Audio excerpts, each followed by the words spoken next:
തിരുവനന്തപുരത്തെ മാളിൽ പോലീസുകാരനെ SFI പ്രവർത്തകർ മർദ്ദിച്ചതിൽ പ്രമേയം അവതരിപ്പിക്കാനുള്ള നീക്കത്തിൽ പോലീസ് അസോസിയേഷനിൽ തർക്കം.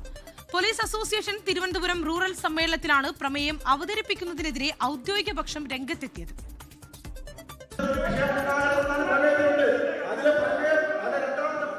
തിരുവനന്തപുരം സിറ്റി ജില്ലാ സമ്മേളനത്തിലും ഇടുക്കി ജില്ലാ സമ്മേളനത്തിലും സമാന വിഷയത്തിൽ തർക്കമുണ്ടായിരുന്നു.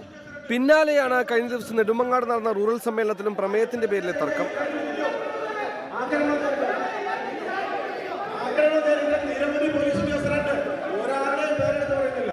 SFI പ്രവർത്തകർ മർദ്ദിച്ച CPO മിഥുനെ അനുകൂലിച്ച് പ്രമേയം അവതരിപ്പിക്കണമെന്നായിരുന്നു ഒരു വിഭാഗത്തിന്റെ ആവശ്യം.